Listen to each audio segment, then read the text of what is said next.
Bonjour Vincent Brengart. Bonjour. Merci d'avoir accepté mon invitation. Vincent, tu es avocat. Tu viens de publier avec le journaliste Jérôme Mourdeau Revendiquons le droit à la désobéissance. C'est aux éditions Fayard. Vous revenez dans le livre sur la crise institutionnelle, sur ce que la lutte contre le terrorisme et contre le Covid a fait de notre démocratie, à nos libertés aussi. Vous prévenez des dangers, vous prévenez des dangers d'une société du contrôle permanent. Vous écrivez, et je vous cite, que l'accumulation des régimes d'exception et l'asphyxie d'une justice devenue politique s'inscrivent dans le cadre d'une plus large d'une idéologie sécuritaire qui s'est imposée comme modèle dominant. Alors vous relativisez, vous dites que nous ne sommes pas ni dans un régime chinois, ni dans un régime nord-coréen. Pour autant, sommes-nous toujours en démocratie ?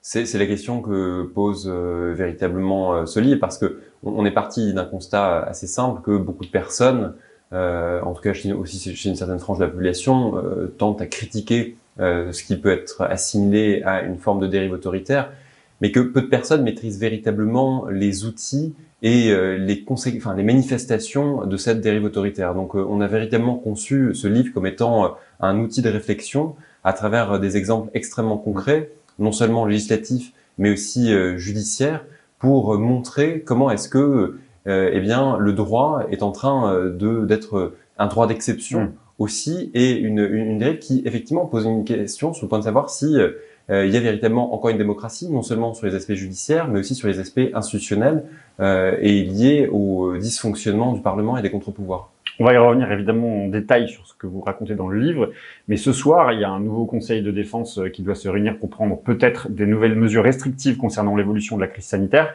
Je le disais, vous revenez sur la crise sanitaire dans le livre. Qu'est-ce que ce conseil de défense précisément, qui prend à peu près toutes ses décisions loin des partenaires sociaux, loin du Parlement, loin des élus locaux, dit du fonctionnement de nos institutions ? Il en dit long. C'est-à-dire que depuis maintenant plusieurs années, et ça avait débuté en 2015 avec l'état d'urgence qui avait été décrété après les attentats du 13 novembre, on s'est habitué à des législations qui ne sont plus celles du droit commun, et on s'est habitué à ce que ce soit le pouvoir administratif qui prenne les décisions, le pouvoir exécutif, à la place du Parlement, à la place aussi de ce que doit être l'expression d'une volonté collective. Et on voit sur des sujets d'ailleurs, que ce soit l'antiterrorisme et aujourd'hui sur la crise sanitaire, qu'on fait quasiment essentiellement, exclusivement confiance à la parole qui émane de la part du gouvernement. Et ça mène au fait que il y a un caractère extrêmement vertical dans la manière dont les mesures sont prises et décidées, qui est véritablement un dialogue qui est quasiment inexistant, et que il y a aujourd'hui peu de contre-pouvoirs qui peuvent et qui sont en mesure de pouvoir contester cette parole, aussi parce que elles ont fait le choix de ne pas forcément se munir des outils de réflexion qui auraient pu leur permettre de contrecarrer cette parole du Conseil scientifique. Parce que lorsque vous avez notamment un Parlement ou des autorités de contrôle comme la CNCDH ou comme le Défenseur des droits, qui ne s'allient pas forcément des compétences de scientifiques, qui ne s'allient pas forcément eux-mêmes les compétences de leur propre conseil scientifique, alors on peut imaginer que ça tourne rapidement à un dialogue de sourds, puisque on va prendre en considération la parole du conseil scientifique avec sa proximité avec le pouvoir exécutif. Donc ça amène un dialogue qui est quasiment unique et une absence totale de contre-discours et d'arguments contraires. Encore un mot sur la crise institutionnelle, parce que vous revenez sur le présidentialisme de notre système, un système qui menace, dites-vous, l'un des piliers de notre République, c'est-à-dire la séparation des pouvoirs. L'indépendance de notre justice est mise à mal, une justice politique, dites-vous. Est-ce que ça a toujours été le cas sous la Ve République, ou est-ce que les crises de ces dernières années ont exacerbé plus encore cette interférence du politique dans la justice ? Constitutionnellement, on a bâti un système qui donne une part extrêmement large au pouvoir exécutif. On a rationalisé les pouvoirs du Parlement, et on a aussi permis par un certain nombre d'outils constitutionnels de permettre que le gouvernement puisse notamment prendre des ordonnances et donc passer outre l'avis du Parlement. Donc déjà, c'est ce préalable, c'est cette configuration juridique technique qui permet au pouvoir exécutif d'avoir des prérogatives extrêmement importantes.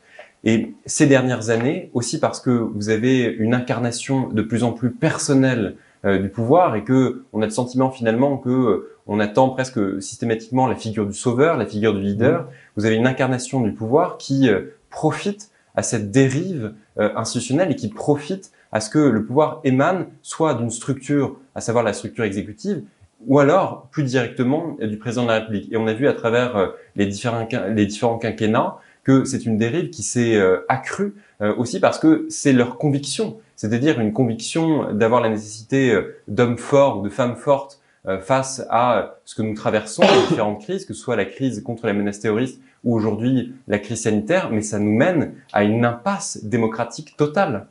Et pourtant, justement, je vais prendre des cas particuliers, mais tu vas me dire si ce sont des cas particuliers ou s'il y a une évolution notable quand même de ce qu'est notre justice, de cette justice politique. On a vu que les politiques n'échappaient plus aux grandes décisions de justice. Ça a été le cas quand l'État est condamné pour inaction climatique, c'est le cas pour Cahuzac, c'est le cas plus récemment pour Balkany-Guéant qui vont en prison aujourd'hui, ce qui n'était pas franchement le cas il y a encore quelques années. Ce sont des cas particuliers où il y a une évolution quand même de la justice qui va dans le bon sens? Alors, on peut pas non plus être complètement manichéen à se dire que la justice dysfonctionne totalement ou qu'elle fonctionne parfaitement. Je pense qu'aujourd'hui, c'est un peu un intermédiaire. Mais c'est vrai que depuis, on va dire, le début des années 2010, on observe une accélération dans le calendrier procédural contre un certain nombre de figures politiques qui ont pu être concernées par des affaires judiciaires, aussi parce qu'on prend véritablement plus au sérieux les affaires d'anticorruption, et ça a d'ailleurs été rendu possible pour partie par le PNF, le Parquet national financier, qui a mené des enquêtes qui ont abouti à des procès, qui ont abouti à des décisions extrêmement importantes. Et finalement, l'émergence de ce PNF et plus généralement l'émergence dans le paysage judiciaire de cette justice d'anticorruption, c'est la conviction aujourd'hui que les hommes politiques et les femmes politiques sont des justiciables comme les autres et qui doivent rendre des comptes au même titre que n'importe quel citoyen.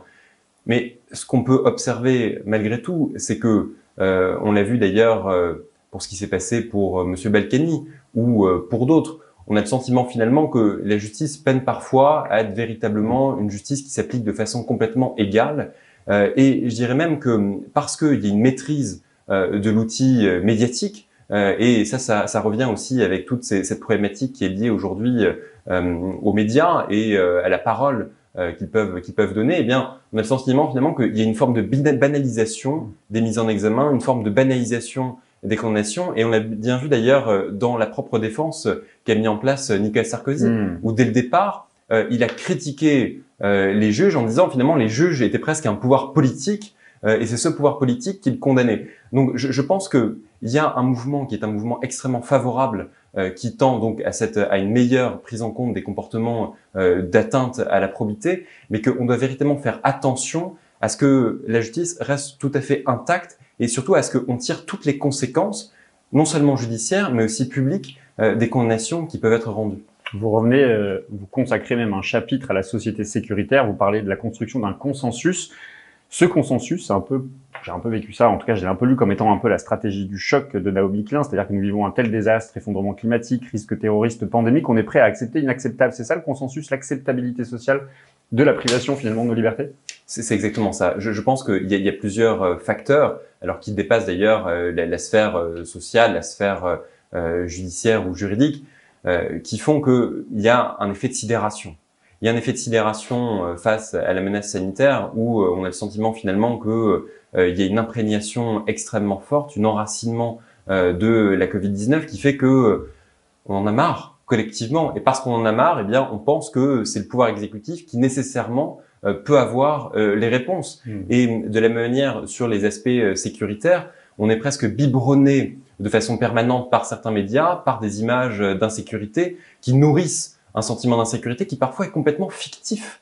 Et ce caractère fictif tranche avec l'importance qu'on y attache aujourd'hui dans le débat public. Et tout ça permet et favorise des législations sécuritaires et qui donnent une priorité, notamment à la mise en place d'une véritable militarisation de l'ordre public, une militarisation aussi de l'espace public. On l'a vu avec l'opération Sentinelle, on le voit plus généralement avec le déploiement considérable de policiers.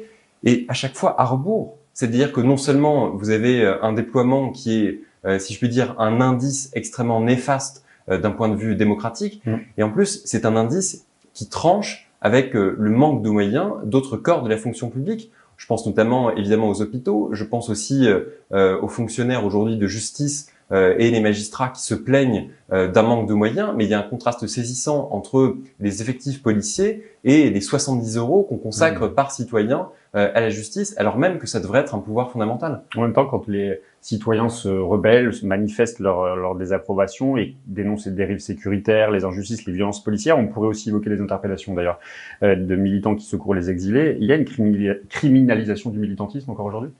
Ben aujourd'hui, vous avez toute cette question de la dépendance du procureur de la République vis-à-vis du garde des Sceaux, qui s'est peut-être jamais autant posée que ces dernières années, parce que les parquets sont le relais d'une politique pénale. Après, ça peut avoir ses avantages, mais on a surtout vu ces dernières années les inconvénients, parce que lorsque vous êtes le relais d'une politique pénale, en fait, vous avez une politisation de la justice. Et cette politisation de la justice, eh bien, elle se vérifie dans la manière dont vont être conduites les enquêtes, notamment lorsqu'elles concernent des militants. On peut penser aux Gilets jaunes, on peut penser aussi aux militants il y a quelques années de la COP21, on peut penser aux militants de façon générale écologistes. Dans le livre. Exactement, et de se dire que il y a un outil judiciaire qui est utilisé contre cette mobilisation sociale. Parce que ça part d'un constat simple. Vous avez le fait que vous avez quand même une expression militante qui peut pas trouver son expression, notamment à travers le Parlement ou des institutions établies, parce que ces institutions aujourd'hui ne fonctionnent pas. Et c'est d'ailleurs ce qu'avait dit un magistrat lorsqu'il avait rendu sa décision, si vous en souvenez, contre les décrocheurs de portraits d'Emmanuel Macron. Ouais, il avait décidé une relaxe, où il avait dit que il y avait une rupture de dialogue qui faisait qu'ils étaient dans l'obligation, un état de nécessité, de passer par cette action. Donc c'est extrêmement fort. Et en fait, plutôt que de prendre cet état de nécessité et plutôt que de tirer les conséquences de cet état de nécessité, vous avez des instructions qui sont données au parquet, au contraire pour faire preuve de fermeté et pour pouvoir endiguer certains mouvements sociaux. Et ça, il faut véritablement que chacun en ait bien conscience. Justement, vous dites quelque chose de très intéressant dans le livre, et vous dites que traiter du militantisme n'est pas naturel pour les juges. Vous dites même que certains procès peuvent se transformer en dialogue de sourds. Et alors, plus grave encore, vous expliquez comment la justice peut aller jusqu'à considérer certains citoyens comme, je vous cite, des ennemis ne pouvant se prévaloir de certaines libertés fondamentales. Ça revient à dire qu'on a construit un droit d'exception, voire qu'on a légitimé ce droit d'exception, c'est ça? On a construit un droit d'exception, et en plus, ce droit d'exception amène aussi une timidité de la part des juges, une timidité dans le contrôle.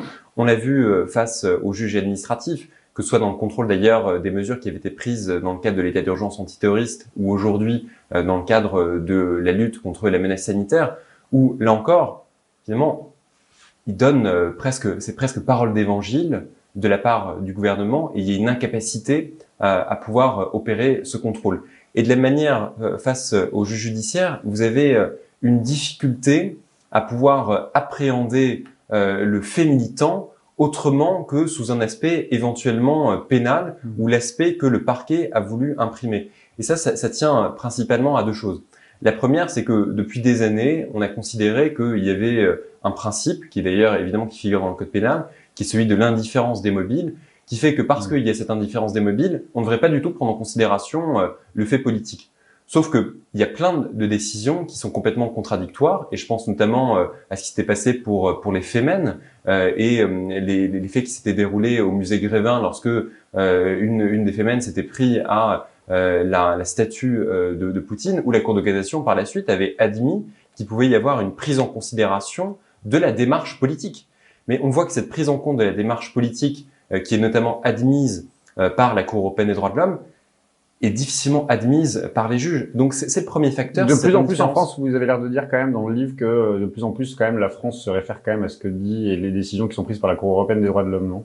Il y a de plus en plus une imprégnation effectivement de la manière dont sont rendus les arrêts et de la prise en compte notamment de l'article 10 de la Convention européenne des droits de l'homme, de la liberté d'expression et de la nécessité de prendre en compte le motif politique. Mais on voit qu'en fait, il ne tire pas toutes les conséquences de ça. Encore une fois, il y a une hétérogénéité des décisions qui sont rendues, et en plus, bien souvent, et c'est un peu le deuxième facteur, vous êtes face à des magistrats qui sont pas forcément familiers, qui n'adhèrent pas forcément à ce qui est défendu d'un point de vue politique, qui sont aussi, malgré tout, l'incarnation de la défense d'un système qui peut être la défense d'un système étatique, et qui donc vont se fermer complètement aux mobiles militants, et qui font se fermer à l'idée même d'écouter les revendications des personnes, comme si ils faisaient un cloisonnement entre ce qui relevait exclusivement du droit pénal et ce qui relevait de la motivation de la motivation des personnes que les magistrats ont devant eux. Mais je pense que véritablement, si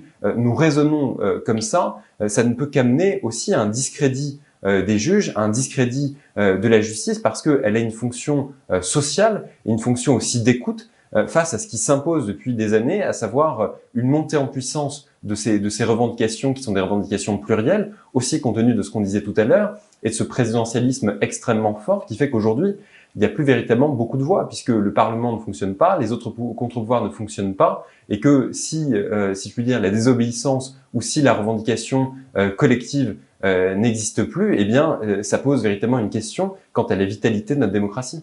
Autre sujet que vous abordez dans le livre, c'est la société du fichage, et vous dites qu'on s'en inquiète peu, que les citoyens finalement s'en inquiètent peu.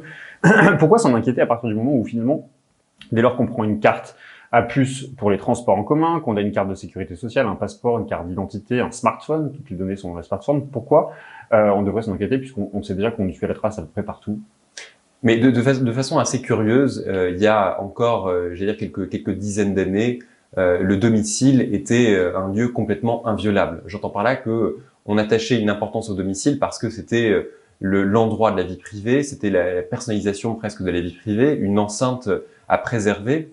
Et on voit qu'aujourd'hui, en fait, le domicile, évidemment encore un endroit important, mais la vie privée, c'est presque une vie privée qui est essentiellement virtuelle. Avec les smartphones, avec nos ordinateurs, et c'est là où se trouvent la plupart de nos données, avec les photographies, avec l'ensemble, si je puis dire, de nos données. Et pourtant, le regard qu'on pouvait porter sur notre domicile n'est pas le même que celui que nous portons sur le domicile virtuel. Et de façon assez curieuse, il y a presque une espèce de banalisation des nombreuses atteintes et ingérences qui sont portées, que ce soit d'ailleurs de la part de l'État ou que ce soit de la part de la GAFAM, des GAFAM, comme si on avait accepté l'idée qu'on pouvait s'introduire dans notre vie privée pour d'ailleurs parfois des motifs économiques, pour des motifs de sécurité, et que tout ça serait parfaitement naturel. Mais je crois que non seulement il faut véritablement mesurer les dangers qu'il peut y avoir à ne plus être maître de sa vie privée, parce que aujourd'hui, finalement, on est une génération presque transitoire. On est en train de voir la manière dont se manifeste l'introduction de ces outils dans notre vie privée.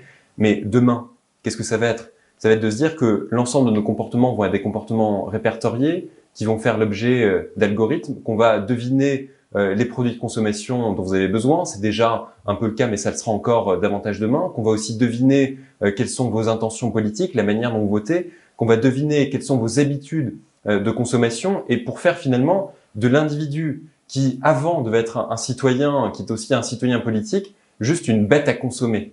Et en fait, je pense que non seulement il y a une banalisation des entraves à la vie privée et des atteintes qui sont portées, et que tout ça en plus converge vers une même idée, c'est l'idée d'une domination de logiques qui sont aussi des logiques immédiates de consommation, et d'une domination aussi d'une forme de discours politique, parce que ça profite à l'expression d'une forme de discours politique à partir du moment où encore une fois, on va deviner et on va favoriser aussi l'introduction de certaines idées, l'introduction de certains discours par l'intrusion dans la vie privée. Un mot justement sur les GAFAM, puisque vous en parlez évidemment beaucoup dans le livre, Google, Amazon, Facebook, Apple, Microsoft, pour ceux qui ne le savent pas, mais j'imagine que tout le monde le sait maintenant. On l'a vu, leur pouvoir est évidemment considérable, jusqu'à censurer des politiques, jusqu'à influencer les échéances démocratiques, c'est ce que tu viens de dire. Aux États-Unis, des personnalités comme Elizabeth Warren avaient proposé de démanteler les GAFAM. C'était pourtant pas une gauchiste, hein, mais c'est ce qu'elle proposait, c'est ce qu'il faudrait faire aujourd'hui.